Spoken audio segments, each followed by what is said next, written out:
મિત્રો આપણે 7.2 માં સૌથી અગત્યના અને ઘણી બધી રીતો વાળા દાખલાઓ જોયા અને લગભગ 80 દાખલાઓ આપણે ગણેલા છે અને 20 દાખલા તમને એના જેવા તમને પ્રેક્ટિસ કરવા માટે આપેલા છે. એ 7.2 અને 7.3 એ સૌથી વધારે અગત્યનું આ સંકલન માટે કહી શકાય કે જેમાં ઘણી બધી રીતોનું મિશ્રણ અંદર આવેલું છે. એટલે ખાસ એ 7.2 અને 7.3 એ ખાસ તમે જોજો. બરાબર છે. આપણે આગળ જોઈએ. આગળની જે રીતો છે એ રીતો આપણે સમજીએ પહેલા, પછી એના આપણે એક્ઝામ્પલ જોઈશું. તો સૌપ્રથમ રીતો આપણે સમજીએ. એમાં અહીંયા તમે જોઈ શકો છો આ રીત છે ત્રિકોણમિતીય આદેશ. હવે આ ત્રિકોણમિતીય આદેશ એ ક્યારે લેવાય પછી આપણે સમજીએ કઈ રીતે લેવાય. એટલે તો આપણને ખબર કેમ પડે કે જે દાખલો આપણને આપેલો હોય એક્ઝામ્પલ, એ એક્ઝામ્પલ જોતા આપણને ખબર કઈ રીતે પડે કે આમાં આપણે ત્રિકોણમિતીય આદેશ લેવાનો છે.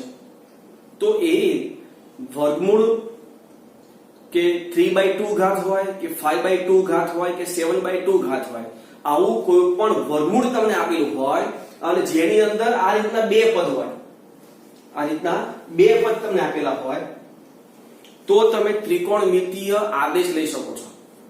બરાબર છે. વર્ગમૂળ કે 3/2 ઘાત હોય 5/2 ઘાત હોય એ ગમે તે ઘાત હોય, પણ એ જે વર્ગમૂળ છે એની અંદર આ રીતના બે પદ આપેલા હોય, બે થી વધારે પદ હોય તો નહીં, પણ બે પદ આપેલા હોય તો તમે ત્રિકોણમિતીય આદેશ લઈ શકો છો. હવે એ જે બે પદ છે એ બે પદથી તમારે ત્રિકોણમિતીય આદેશ લેવાનો થાય. સૌપ્રથમ તમને એ ખબર પડી ગઈ કે આદેશ ક્યારે લેવાનો. તો આપણને આપેલ વિધેયમાં વર્ગમૂળ હોય એટલે કે 1/2 ઘાત હોય કે 3/2 ઘાત હોય કે 5/2 ઘાત હોય કે 7/2 ઘાત હોય, આ રીતે બાય 2 ઘાત હોય એટલે કે વર્ગમૂળની કોઈ પણ ઘાત હોય ત્યારે ત્રિકોણમિતીય આદેશ આવે. આ ત્રિકોણમિતીય આદેશ કરીશું તો આપણું એ જે વર્ગમૂળ છે કે 3/2 ઘાત હોય કે 5/2 ઘાત હોય, એ જે પણ ઘાત હોય એ વર્ગમૂળ દૂર કરી દે. ત્રિકોણમિતીય આદેશ એ વર્ગમૂળ દૂર કરશે. આપણે જોઈએ એમાં, પણ એમાં સૌપ્રથમ આપણે આદેશ કઈ રીતે લઈશું એ જુઓ. તો આમાં તમે જોઈ શકો છો આ જે છે √(x² + e² અથવા √(x² - e²) અથવા √(a² - x²) આવું કોઈ પણ હોય. તો આવું જ્યારે હોય ત્યારે ખાસ એક વસ્તુ ધ્યાન રાખવાનું કે જે ચલની ઘાત છે એ ચલની ઘાત અને અચળની ઘાત એ પેલા ઇક્વલ લખી દો. જેમ કે ત્યાં x² + e² વચ્ચે પ્લસ હોય કે માઈનસ હોય એ પછી જોવાનું. ચલ કયા છે, કયો ચલ છે અને કેટલી ઘાત છે, તો કે x² તો લખો x² ઇક્વલ ટુ અચળ કયો છે તો કે e², તો લખો e².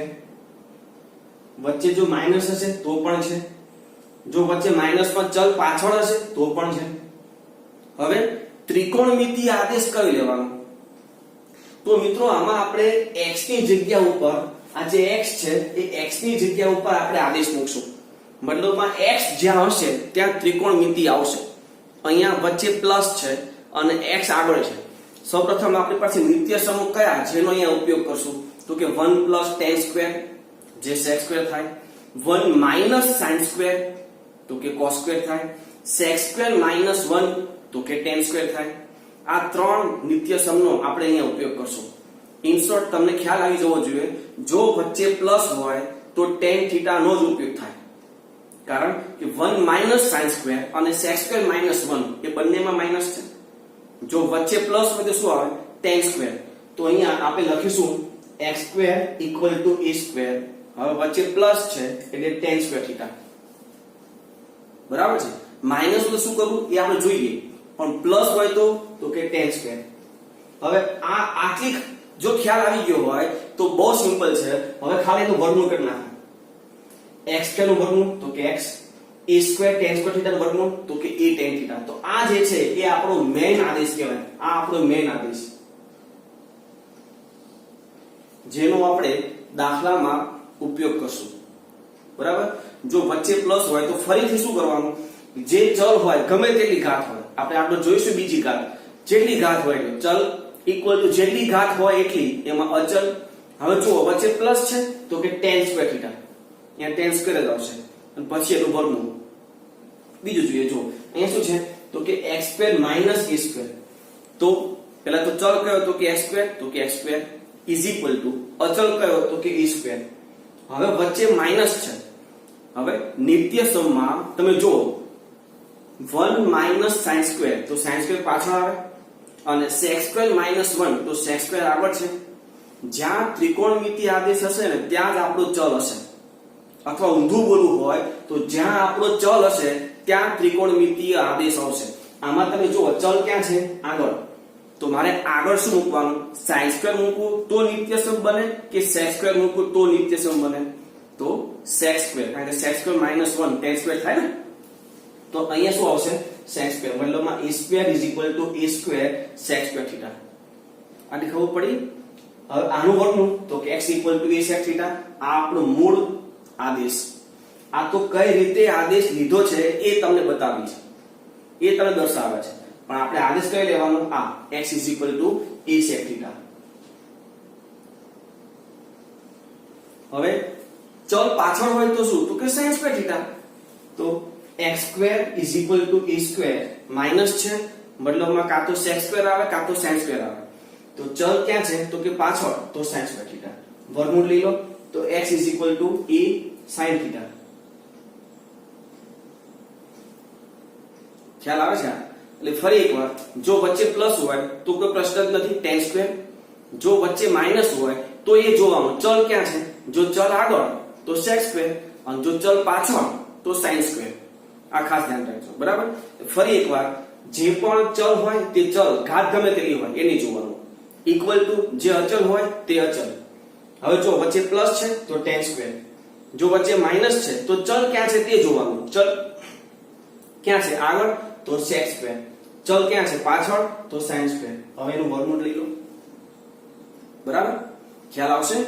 હવે આપણે ડાયરેક્ટ કરી, કારણ કે આ બધી પ્રોસેસ જે છે એ ચાલુ એક્ઝામ્પલ જે હશે એમાં તો કરવાનું હોય નહીં, કારણ કે એમાં ડાયરેક્ટ આપણે આદેશ લેવાના છીએ. તો એ કઈ રીતે ડાયરેક્ટ લખાય તે જોજો. અહીંયા આપણી પાસે શું છે? x⁴. તો ડાયરેક્ટ x⁴ નું વર્ગમૂળ તો કે x સ્ક્વેર. અહીંયા શું છે? a⁴. તો a⁴ નું વર્ગમૂળ તો કે a સ્ક્વેર. વર્ગમૂળ લેવાઈ ગયું. હવે એ જો વચ્ચે પ્લસ છે કે માઈનસ? જો વચ્ચે પ્લસ હોય તો tan સ્ક્વેર નહીં લેતા, કારણ કે આપણે વર્ગમૂળ થઈ ગયા પછીનું પદ લખીએ છીએ. તો શું લખવાનું ત્યાં? tan theta. મતલબ આદેશ શું થયો? x square equal to a square tan theta. હવે જો વચ્ચે માઈનસ હોય x⁴ માઈનસ a⁴, તો પેલા વર્ગમૂળ તો કે x સ્ક્વેર, ચલનું વર્ગમૂળ, અચલનું વર્ગમૂળ તો કે a સ્ક્વેર. હવે વચ્ચે માઈનસ છે તો ચલ ક્યાં છે? આગળ તો sec થીટા અને પાછળ તો sin થીટા. અહીંયા ચલ ક્યાં છે? આગળ છે, મતલબમાં sec થીટા. ખ્યાલ આવે છે? હવે આપણે કોઈ ઘાત અલગ કરીએ. જો અહીંયા શું છે? a⁶ minus x⁶. તો આદેશ કઈ રીતે લેવાય? પહેલા વર્ગમૂળ કરી દેવાનું ચલનું. x⁶ નું વર્ગમૂળ તો કે x3, a⁶ નું વર્ગમૂળ તો કે a3. હવે જો વચ્ચે પ્લસ છે નહીં, માઈનસ છે. ઓકે, વચ્ચે માઈનસ છે તો ચલ ક્યાં છે? આગળ કે પાછળ? તો ચલ ક્યાં છે? પાછળ, તો મતલબમાં sin થીટા. ખબર પડી? પહેલા શું કરવાનું? જે ચલ હોય એનું વર્ગમૂળ ઇક્વલ ટુ જે અચળ હોય એનું વર્ગમૂળ. હવે ચિહ્ન જોઈ લેવાના, પ્લસ કે માઈનસ. જો પ્લસ હોય તો tan થીટા, જો માઈનસ હોય તો ચલ ક્યાં છે? આગળ તો sec થીટા અને પાછળ તો sin થીટા. ક્લિયર? હવે આમાં જુઓ તમે, આમાં અહીંયા પણ ચલ છે અને અહીંયા પણ ચલ છે. તો આપણે આપણી પ્રોસેસ પ્રમાણે, જે આખી આ પ્રોસેસ પ્રમાણે, કારણ કે આમાં આનું તમે વર્ગમૂળ તો નહીં લખી શકો, ચલ છે એટલે, તો આમાં ડાયરેક્ટ નહીં કરવાનું. આમાં આપણે આપણી પ્રોસેસ પ્રમાણે તો કે જે સ્ક્વેર ઘાત છે તે લખો, ઇક્વલ ટુ જે અચળ વાળું પદ જ્યાં છે તે લખો 2ax. હવે જો વચ્ચે પ્લસ છે તો કે નહીં, માઈનસ છે. ઓકે, સ્ક્વેર વાળું પદ ચલનો સ્ક્વેર હોય તે ક્યાં છે? આગળ કે પાછળ? તો કે પાછળ, તો મતલબમાં sin સ્ક્વેર થીટા. હવે જોજો વર્ગમૂળ ન લેતા હવે શું કરાય? એક x કેન્સલ થયા, બે બાજુથી એક x કેન્સલ કરી નાખો તો આપણે આદેશ કેવો થઈ ગયો? x = 2a sin square theta. આ આપણો આદેશ છે. અહીંયા આ આપણો આદેશ છે.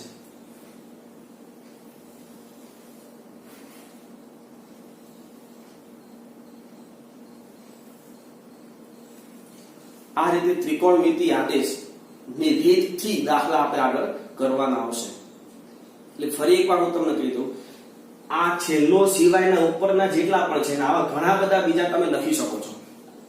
પહેલા શું કરવાનું, ચલનું વર્ગમૂળ, ચલની ગમે તેટલી ઘાત હોય એનું વર્ગમૂળ ઇક્વલ ટુ અચળ પદની ગમે તેટલી ઘાત હોય તેનું વર્ગમૂળ.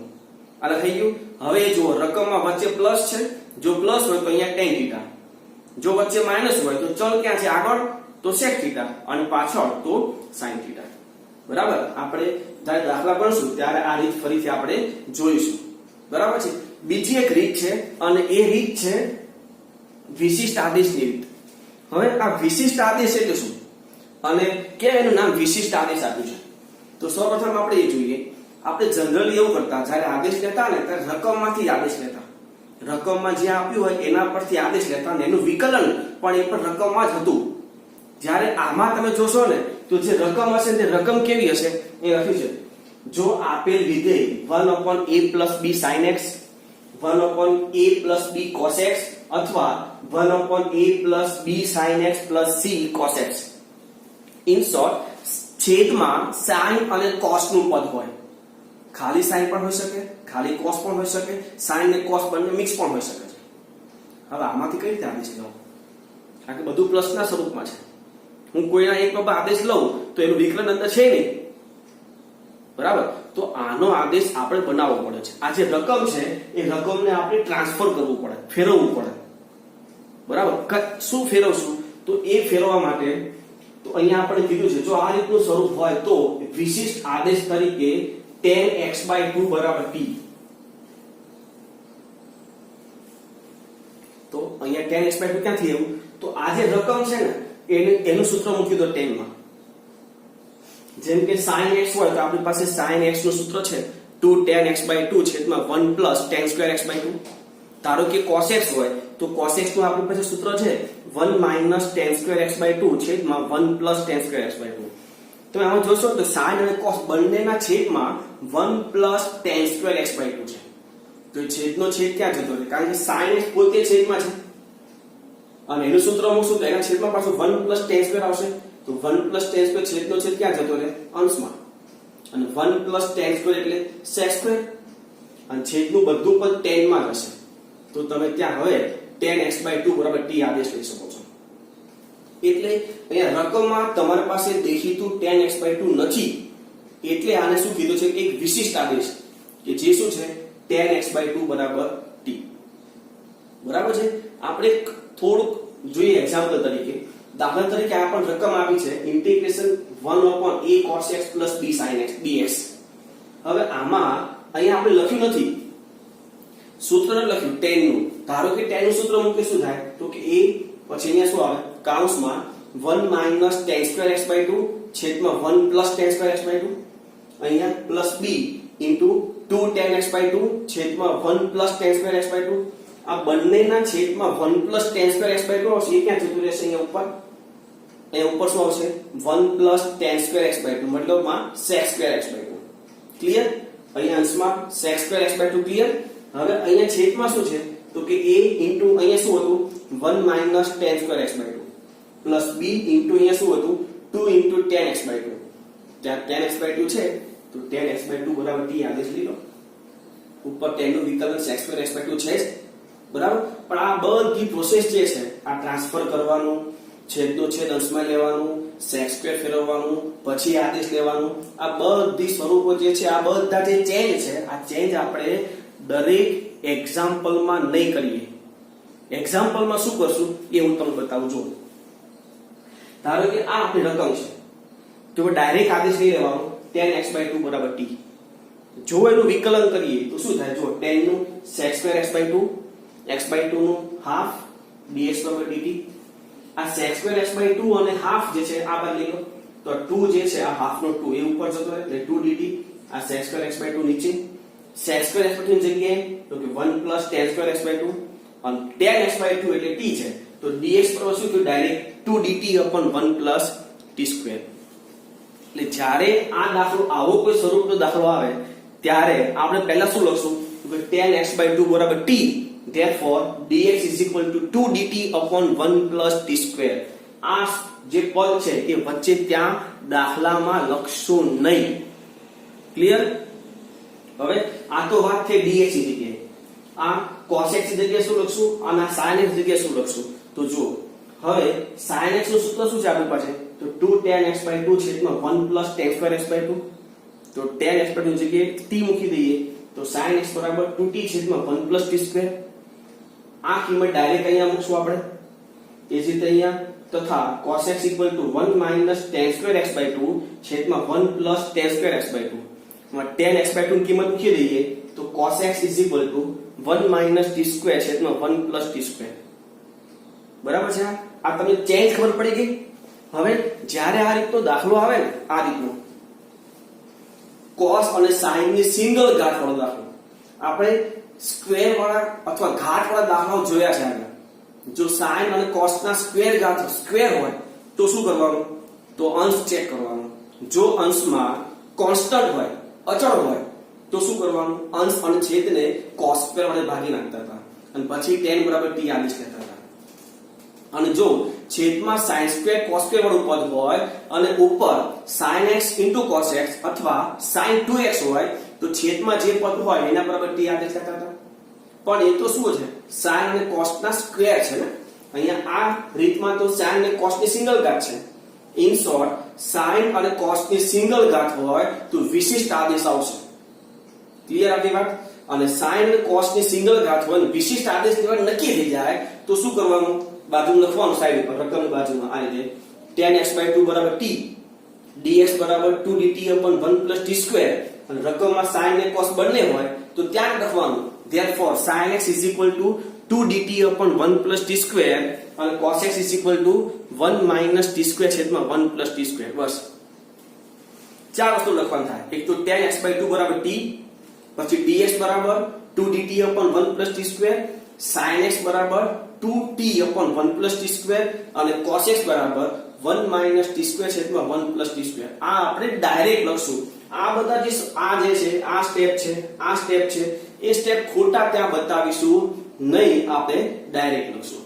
એટલે અહીંયા બે રીતો થઈ. ફરીથી ત્રિકોણમિતિ આદેશ કરી લેવાનો. જ્યારે વર્ગમૂળ હોય, દોઢમૂળ હોય, અઢીમૂળ હોય, એટલે કે 1/2 ઘાત હોય આખાની 3/2 ઘાત હોય, આખાની 5/2 ઘાત હોય, આવું જ્યારે હોય ત્યારે ત્રિકોણમિતિ આદેશ લેવાનો. અને જો આપેલ રકમમાં sin અને cos ની સિંગલ ઘાતના દાખલા હોય, જેમાં કોઈ આદેશ લઈ શકાતો ન હોય, જેમ કે આવી કોઈ દાખલા ઘણા જોયા sin અને cos ના સિંગલ ઘાતના, પણ છેદ બરાબર t આદેશ એટલે અંશ ચેક થતો હતો, પણ આમાં અંશમાં તો કોન્સ્ટન્ટ છે બધું, જે ડાયરેક્ટ કોઈ આદેશ લેવાતો નથી. એટલે કે છેદમાં sin cos ની સિંગલ ઘાત હોય અને અંશમાં કોન્સ્ટન્ટ હોય ત્યારે તમારે આ વિશિષ્ટ આદેશ લેવાનો થશે. આના દાખલા આપણે આગળ જોઈએ તો અમે આટલું લખી લો. મિત્રો આપણે બે રીત જોઈ, ત્રિકોણમિતિ આદેશની રીત અને વિશિષ્ટ આદેશની રીત. હવે અહીંયા ત્રીજી રીત છે અને એ તમે જોઈ શકો છો, ઇન્ટિગ્રેશન sin mx અને cos mx. મતલબમાં sin અને cos ની ઘાત હોય, છેદમાં નહીં, છેદમાં કોઈ વસ્તુ નહીં, અંશમાં ડાયરેક્ટ sin અને cos ની ઘાત હોય અને એ પણ કેવું belongs to n. હવે આમાં ખાલી sin ની પણ ઘાત હોઈ શકે, જેમ કે sin 5x, અથવા ખાલી cos ની પણ ઘાત હોઈ શકે, જેમ કે cos 4x. આવું પણ હોઈ શકે. બરાબર છે? એટલે sin અને cos બંને હોય એવું જરૂરી નથી, બેમાંથી કોઈ એક પણ હોય તો પણ ચાલશે. મતલબમાં sin અને cos ની ઘાત હોય એ સમય દરમિયાન શું કરવું એ અહીંયા જોઈ શકીએ. તો અહીંયા આપણે એવું કીધું છે કે m અને n ની belongs to capital N ઘાત. તો m અને n ની ટોટલ શક્યતાઓ કેટલી? એ બંને સંખ્યાઓની તો ટોટલ 3 શક્યતા થાય. બંને અયુગ્મ હોય, એક યુગ્મ અને એક અયુગ્મ હોય, અથવા બંને યુગ્મ હોય. હોઈ શકે ને? બંને અયુગ્મ, એક યુગ્મ અને બીજી અયુગ્મ, અથવા બંને યુગ્મ. તો એ 3 શક્યતા થાય. તો એ ત્રણેય શક્યતાઓમાં શું કરવું એ આપણે જોઈએ. જો તો વિકલ્પ નંબર 1, જો m અને n બંને અયુગ્મ હોય, બંને કેવા હોય? અયુગ્મ હોય, ત્યારે જેની મોટી ઘાત હોય, જેની પણ મોટી ઘાત હોય, ફક્ત તે વિધેય જે હોય એ વિધેય બરાબર t આદેશ લેવો. ફરીથી m અને n જો બંને અયુગ્મ હોય તો જોવાનું કે બેમાંથી કઈ મોટી ઘાત છે, તો જેની મોટી ઘાત હોય એ વિધેય જે છે એ વિધેય બરાબર t આદેશ લેવો. અહીંયા એક દાખલા તરીકે કીધું જુઓ, દાખલા તરીકે ઇન્ટિગ્રેશન sin³ x cos⁵x, બંનેની ઘાત કઈ છે 3 અને 5, મતલબ બંનેની ઘાત અયુગ્મ થઈ. જો બંનેની ઘાત અયુગ્મ હોય તો જો મોટી ઘાત કોની છે તો કે cos ની, તો cos x બરાબર t આદેશ લેવાનો. પછી શું કરવું એ દાખલા જ્યારે આપણે કરીશું ત્યારે આપણે એ જોઈશું. આ ખબર પડી ગઈ જો બંને અયુગ્મ હોય ત્યારે. હવે બીજો વિકલ્પ જોઈએ, જો m અને n માં એક યુગ્મ અને બીજો અયુગ્મ હોય, એક યુગ્મ અને બીજો અયુગ્મ હોય, તો યુગ્મ ઘાત ધરાવતા વિધેય બરાબર t આદેશ લેવો. કોની ઘાત યુગ્મ છે એ જે વિધેય છે એ વિધેય બરાબર t આદેશ આપણે લઈ લેવાનો. ખબર પડી? અહીંયા એક દાખલા તરીકે છે જુઓ, ઇન્ટિગ્રેશન sin²x cos³x, ઘાત કઈ છે તો કે એક સ્ક્વેર છે અને એક ક્યુબ છે, મતલબમાં એક યુગ્મ અને એક અયુગ્મ. તો યુગ્મ ઘાત કોની છે તો કે sin ની, તો ફક્ત sin x બરાબર t આપણે આદેશ લઈશું. ખ્યાલ આવ્યો? ત્રીજો વિકલ્પ જોઈએ, જો m અને n બંને યુગ્મ હોય, બંને અયુગ્મ જોયું, એક યુગ્મ અને બીજું અયુગ્મ જોયું, અને બંને યુગ્મ હોય, m અને n બંને ઘાત કેવી હોય યુગ્મ, તો ત્યારે મિત્રો આપણે શું કરશું તો કે ગુણિત અને ઉપગુણિત, ગુણિત અને ઉપગુણિત ના સૂત્રોનો ઉપયોગ કરી એ ઘાત જે હશે, જેટલી પણ ઘાત હોય એ ઘાતને આપણે દૂર કરીશું. જેમ કે અહીંયા જુઓ તમે sin²x અને cos⁴x છે, બંને ઘાત કેવી છે યુગ્મ. તો આ જે sin²x છે એની જગ્યાએ આપણે કયા સૂત્રનો ઉપયોગ કરશું તો કે 1 - cos⁴x/2, ઘાત જતી રહી. આ cos⁴ છે એટલે cos² નો સ્ક્વેર કહેવાય, તો એ જે cos² છે એની જગ્યાએ શું લખશું 1 + cos⁴x/2. પણ આ તો સ્ક્વેર છે, આપણી પાસે અહીંયાથી 4 ઘાત છે, મતલબમાં આની પણ પાછો સ્ક્વેર આવશે. તો એનું વિસ્તરણ જ્યારે કરશો તો એનું વિસ્તરણ શું થશે તો કે 1 + 2cos⁴x + cos²2x/4. તો પાછું એમાં એક cos²2x આવશે, તો ફરી એમાં ગુણિત ગુણિત. ઇન શોર્ટ, જ્યારે બંનેની ઘાત યુગ્મ હોય ત્યારે ગુણિત ઉપગુણિતનો જ ઉપયોગ થાય, જેના દ્વારા આપણે એની ઘાત દૂર કરવી પડશે. હવે કેમ આમાં આપણે ઘાત દૂર કરવી પડે તો આપણી પાસે sin² કે cos², મતલબ sin અને cos ની યુગ્મ ઘાત હોય તો એવા સ્વરૂપે, મતલબ sin cos ની ગમે તેની ઘાત હોય, તો ડાયરેક્ટ ઇન્ટિગ્રેશન આપણી પાસે નથી, આપણે બીજું કોઈ રીતે પણ ફેરવી શકતા નથી.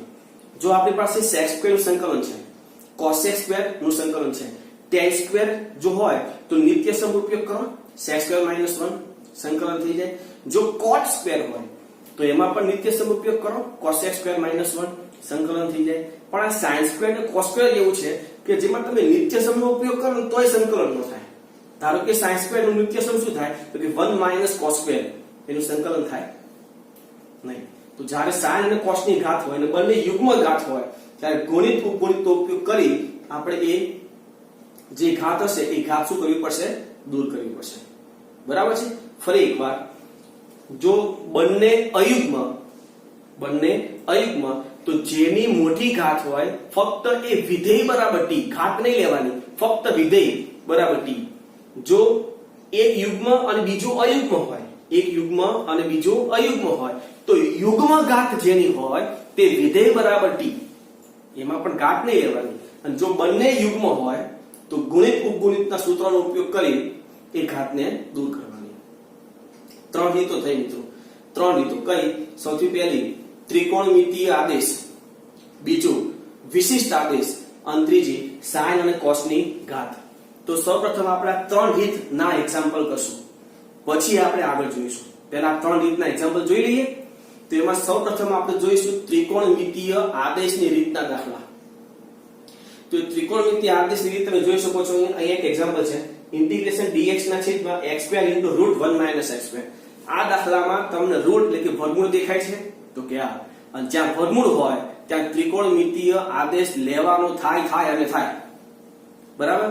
હવે એ ત્રિકોણમિતીય આદેશ કઈ રીતે લેવો તો વર્ગમૂળ ક્યાં છે તો કે અહીંયા. એમાં ચલ સ્વરૂપમાં શું છે તો કે x², એનું વર્ગમૂળ તો કે x. અચલ સ્વરૂપે અહીંયા શું છે તો કે 1, 1 નું વર્ગમૂળ તો કે 1, એને આપણે લખવાનું. એ લખવાની જરૂર નથી, બરાબર. ખરેખર શું થાય, x = 1. હવે જો અહીંયા આમાં જ્યાં વર્ગમૂળ હોય ત્યાં જ જોવાનું. વચ્ચે પ્લસ છે તો કે નહીં, જો પ્લસ હોય તો શું આવે તો કે tan θ. પણ અહીંયા શું છે, વચ્ચે માઈનસ. જો વચ્ચે માઈનસ હોય તો ચલ જોવો પડે. ચલ ક્યાં છે, આગળ કે પાછળ? જો ચલ આગળ હોય તો sec θ અને પાછળ હોય તો sin θ. અહીંયા ચલ ક્યાં છે, પાછળ, મતલબમાં શું આવશે, sin θ. બરાબર. ફરી રકમમાં વર્ગમૂળ જ્યાં હોય તે જોવાનું. વર્ગમૂળ છે અહીંયા તો ચલ કયો, x2 એનો રૂટ એટલે x. અચળ કયો, 1, 1 નો રૂટ તો કે 1. વચ્ચે માઈનસ છે, ચલ પાછળ છે એટલે sin θ. ક્લિયર? ખબર પડી ગઈ? આદેશ કહેવાય ગયો. હવે શું કરવાનું, એનું વિકલન. તો dx = cos θ dθ. હવે આ જે આપણે આદેશ લીધો છે એ મૂકી દઈએ રકમમાં. તો ઇન્ટિગ્રેશન dx ની જગ્યા ઉપર cos θ dθ, આ sin² θ અને √1 - sin² θ. આ cos θ dθ, આ sin² θ, આ શું થશે, cos² θ અને એનું રૂટ. પણ cos² θ નું રૂટ એટલે cos θ થાય. તો ઇન્ટિગ્રેશન cos θ dθ sin² θ, આ cos θ, આ cos કેન્સલ. શું વધ્યું, 1/sin² θ. પણ 1/sin² θ એટલે cosec² θ અને cosec² θ નું સંકલન -cot θ + c.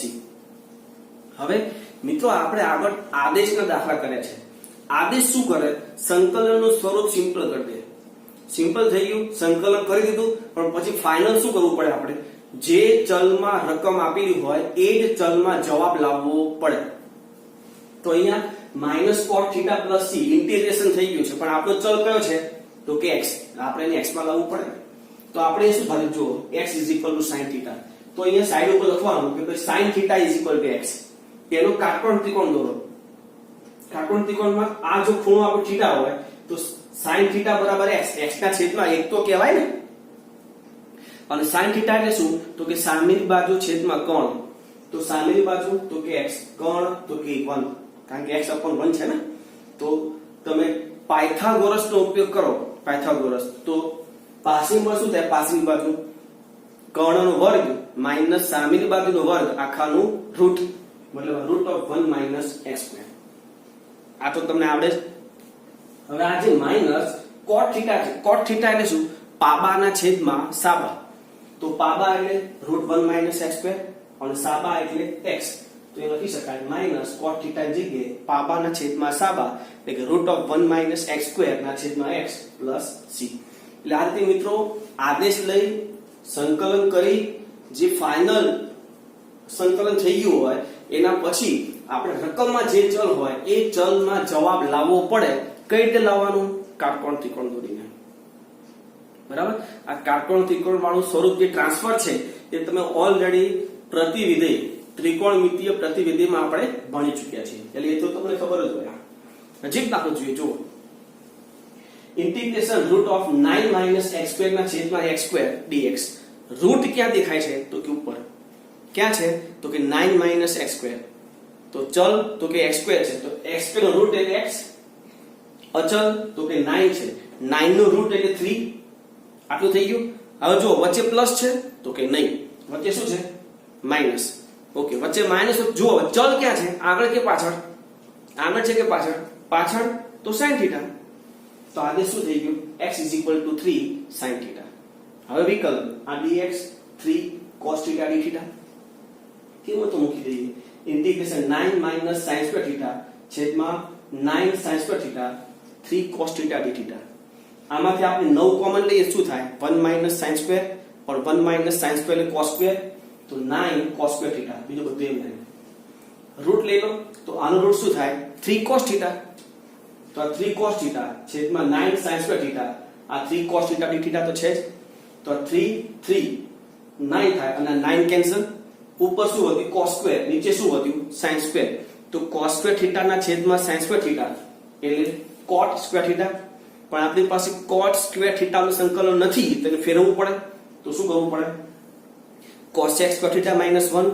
હવે આનું સંકલન થઈ જાય તો શું થાય, સંકલન -cot θ -1 નું θ + c. સંકલન થઈ ગયું. તો હવે શું કરવું પડે, આપણે મૂળ ચલમાં ટ્રાન્સફર કરવું પડે. અને મૂળ ચલમાં ટ્રાન્સફર કરવું હોય તો જે આદેશ લીધો છે x બરાબર 3 sin θ, તો sin θ બરાબર શું થાય x/3, sin θ = x/3. એનું કાટકોણ ત્રિકોણ દોરો જેમાં સામેની બાજુ x અને કર્ણ 3, તો આ સામેની બાજુ x કર્ણ 3, તો પાબા શું થાય કર્ણનો વર્ગ માઈનસ સામેની બાજુનો વર્ગ આખાનું રૂટ, મતલબ √9 - x². તો અહીંયા શું હતું માઈનસ cos θ. cos θ એટલે શું તો કે પાબાના છેદમાં સાબા, તો માઈનસ પાબા એટલે √9 - x² છેદમાં સાબા એટલે x માઈનસ થીટા. હવે આના કોઈ ડાયરેક્ટ થીટા નહીં મળે, તો થીટા મેળવવું હોય તો અહીંથી sin θ બરાબર x/3 હોય તો θ = tan ઇન્વર્સ x/3 થાય ને, તો એ લખી દો થીટા ની જગ્યાએ tan inverse x/3 plus c. મિત્રો આ રીતે ત્રિકોણમિતિય વિધેયના દાખલા તમે ગણી શકો છો. આવા ઘણા બધા દાખલા જે આપણે કરવાના છે, પહેલા આટલું લખી લો.